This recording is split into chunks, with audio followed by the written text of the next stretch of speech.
সুপ্রিয় দর্শক শ্রোতা, আজকে অত্যন্ত একটা গুরুত্বপূর্ণ ভিডিও নিয়ে আসলাম, কারণ ছাদ বাগানীদের জন্য এই ভিডিওটা খুবই গুরুত্বপূর্ণ। বিশেষ করে বৃষ্টির দিনকে আমরা অনেকেই গুরুত্ব দেই না, যে ঠিক আছে বৃষ্টির মতো বৃষ্টি পড়ছে, বৃষ্টি চলে যাবে, আবার আমার গাছগুলো সতেজ হয়ে উঠবে বৃষ্টিতে। কিন্তু বন্ধুরা, এই বৃষ্টির দিনে কতগুলি সমস্যা আছে।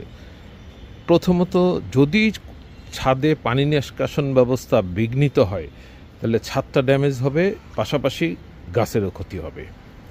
তো প্রথমেই লক্ষ্য করতে হবে যে পানি নিষ্কাশন ব্যবস্থা ঠিক আছে কিনা। আমরা কিন্তু সবাই পানি নিষ্কাশন ব্যবস্থা করে থাকি, কিন্তু বৃষ্টির কারণে দেখা যায় অনেক সময়, যেহেতু আমরা বাগান করি, গাছ থাকে, লতাপাতা, এগুলি গিয়ে সেই নিষ্কাশন ব্যবস্থা, অর্থাৎ যেদিক দিয়ে পানি বেরোবে হয়তো সেটা বন্ধ হয়ে যেতে পারে।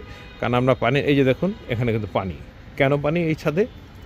এই জন্যই পানি যে আমার যে নিষ্কাশন ব্যবস্থা সেখানে কিন্তু হয়তো গাছ লতাপাতা গিয়ে আটকে আছে, যে কারণে সেটা পানি জমে গেছে। তো আমি এখন সেটা পরিষ্কার করে দিব। তো আপনাদেরও তাই করতে হবে, যে পানি যদি কোথাও জমা থাকে তাহলে প্রথমেই দেখতে হবে নিষ্কাশন ব্যবস্থাটা কেমন আছে, সেখান থেকে পানি বেরোতে পারছে কিনা সেটাকে ক্লিয়ার করে দেন। অবশ্যই প্রতিদিন একবার ছাদে উঠতেই হবে।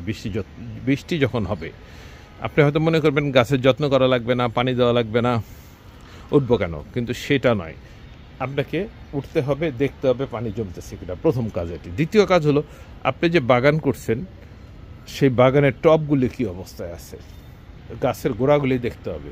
এই দেখুন, কোনো পানি জমানোর কোনো সম্ভাবনা নাই, কোনো পানি জমে না। অনেক সময় এটা হইতে পারে, আপনি ছিদ্র রাখছেন, সেই ছিদ্রটা কোনো ক্রমে বন্ধ হয়ে যেতে পারে, তখন পানি জমতে পারে। তাই কি করতে হবে সেটা খেয়াল করতে হবে যে পানি জমছে কি না। যদি জমে থাকে তাহলে সেই পাত্রগুলো, অর্থাৎ আপনি যে ড্রাম বা টব ব্যবহার করতেছেন, সেগুলো পুনরায় ছিদ্র করে দিতে হবে বা ছিদ্রগুলো পরিষ্কার করে দিতে হবে। আর এই জাতীয় যারা ব্যবহার করেন ক্রেট, তারাও কিন্তু যদি প্লাস্টিক ব্যবহার করে থাকেন ক্রেটটাকে ঢাকার জন্য, চতুর্দিকে পানি না বেরোয়, সেগুলো দিয়ে পানি বেরোচ্ছে। দেখেন আমার কোথাও কিন্তু পানি নাই। তো এইভাবে আপনাকে পরিচর্যা করতে হবে। বিশেষ করে যে কথাটা বললাম, যে ড্রামগুলো চেক করতে হবে, হাফ ড্রাম যদি থাকে সেগুলি দিয়ে পানি জমছে কিনা, সেগুলি দিয়ে পানি নেমে যাচ্ছে কিনা। আমি আপনাদের দেখাই, এই যে যেমন একটা হাফ ড্রাম, এই ড্রামে কিন্তু কোনো পানি নেই, উপর একটু হালকা মালচিং করা আছে। কেন পানি নেই? এই দেখুন, এই যে নিচে ছিদ্র, যে ছিদ্রগুলো দিয়ে কিন্তু পানি ঝরছে, এই যে পানি ঝরছে, এই যে পানি ঝরছে। এরকম যদি ছিদ্র রাখেন এবং পানি ঝরতে থাকে তাহলে কোনো সমস্যা নেই। কিন্তু যখন দেখবেন উপরে পানি জমে গেছে, তখন এই ছিদ্রগুলোকে পরিষ্কার করে দিতে হবে, যাতে পানিটা তাড়াতাড়ি বের হয়ে যায়। আর এই সময় কিন্তু গাছে পোকামাকড় আক্রান্ত হইতে পারে, আক্রমণ করতে পারে, সেটাও খেয়াল রাখতে হবে। সেই অনুযায়ী তাদের পরিচর্যা করতে হবে। আমরা গাছের গোড়ায় ছোট ছোট পাত্র দিয়ে রাখি, বিশেষ করে পানি দেওয়ার জন্য কিন্তু গাছের গোড়ায় ছোট পাত্র দেওয়া থাকে, যাতে সরাসরি যদি আমরা গাছের গোড়ায় পানি দিই তাহলে কিন্তু সেটা মাটি সরে যায়। এই যে এই ধরনের পাত্র ব্যবহার করি আমরা, এই দেখেন এই ধরনের পাত্র দেওয়া থাকে, কারণ এই গাছগুলো হলো লতানো গাছ। এখানে সিম এবং মিষ্টি কুমড়া গাছ। তো এই লতানো গাছগুলিতে পানি দিতে গেলে কিন্তু শিকড়টা বের হয়ে যাবে, গাছের ক্ষতি হবে। তাই এই ধরনের আমরা পাত্র ব্যবহার করি, যেটার উপরে পানি দিয়ে থাকি। তরল যে কোনো কিছু দিলেই এটার মধ্যে দিয়ে থাকি। তো আপনারাও সেটা করবেন, এবং এর ভিতরে আবার পানি জমে আছে কিনা সেটাও খেয়াল করতে হবে।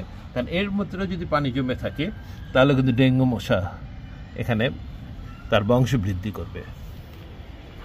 এটাও খুব জরুরি যে পানি ওই ধরনের ছোট ছোট পাত্রে, যেমন আমি এটা দেখাই, এই যে এখানে একটি পাত্রে পানি জমে আছে, আমি দেখতে পাচ্ছি, এই যে দেখো এই পাত্রটার মধ্যে পানি জমে আছে। আমি পাত্রের নিচে কিন্তু ছিদ্র রাখি, কিন্তু হয়তো মাটি দিয়ে বন্ধ হয়ে গেছে, তাই এটাকে তুলে পানিটা ফেলে দিয়ে তারপর রাখতে হবে আবার। এটাও একটা হাফ ড্রাম। এই ড্রামে এই যে পেঁপে গাছ লাগিয়েছি আমি, এই দেখুন পেঁপে গাছটা দেখুন কত বড় পেঁপে গাছ। অনেকেই তো এত বড় পেঁপে গাছ ছাদে হবে এটা চিন্তাই করতে পারে না। দেখেন প্রায় 20 ফুট উঁচু পেঁপে গাছ, এবং প্রচুর পেঁপে ধরে আছে। তো এই যে আবার দেখাই পেঁপে গাছটি,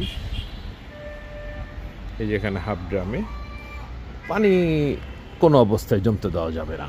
আর ওই যে বললাম ডেঙ্গু মশা, এই মশা কিন্তু খুব বিপজ্জনক। আমরা এই মশার দ্বারা অনেক ক্ষতিগ্রস্ত হই, হসপিটালাইজড হয় মানুষ, এবং পরবর্তীতে জীবন নিয়ে টানাটানি হয়।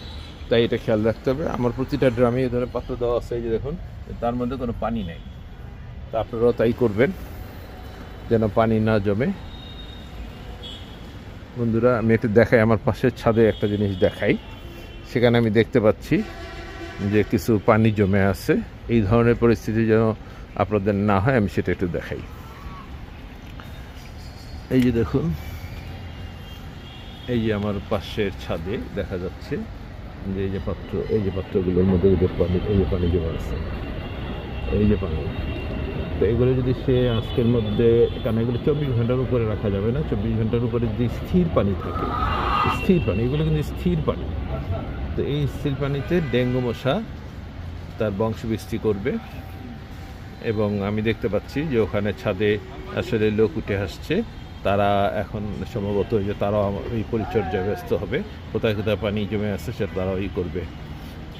ওই যে ছোট ছোট পাত্রে পানি জমে আছে, এগুলো কিন্তু ফেলে দিতে হবে।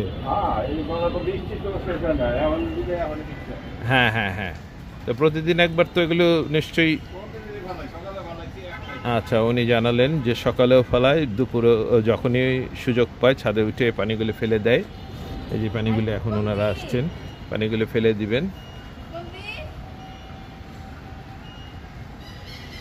যে ওনারা কাজ করতেছেন, আশা করি উনিও ছাদটা পরিষ্কার করে ফেলবেন এখনই, পানি যাতে না থাকে। বৃষ্টি একটু থামছে, বৃষ্টি আসলে আবার পানি জমবে। আমাদেরকে খেয়াল রাখতে হবে যেন বৃষ্টি আসলে সেই পানিটা যেন স্থায়ী না হয়, অর্থাৎ 24 ঘন্টার বেশি যেন না থাকে। তো এই যে দেখেন, আমি প্রত্যেকটা জিনিস দেখাই যে আমি এই যে একটা বেগুন গাছ, হ্যাঁ, এই যে আমার একটি বেগুন গাছ। তো বেগুন গাছে কিন্তু আমি এই যে এমনভাবে মাটি রেখেছি, মাটি তো আমরা নিজেরাই তৈরি করি, এক ফোঁটা পানিও জমবে না। কারণ পানি জমলে ছাদ বাগানে গাছ বাঁচবে না। সুতরাং এদিকে খেয়াল রাখতে হবে। তো বন্ধুরা, যারা এতক্ষণ আমার সঙ্গে ছিলেন তাদেরকে অশেষ ধন্যবাদ। এখনও যদি আমার চ্যানেলটি সাবস্ক্রাইব না করে থাকেন, অনুগ্রহ করে করে নেবেন। দেখা হবে পরবর্তী কোনো ভিডিওতে। সেই পর্যন্ত সুস্থ থাকুন, ভালো থাকুন, এই কামনায় আমি জাহিদ আহমেদ আজকের মতো বিদায় নিচ্ছি।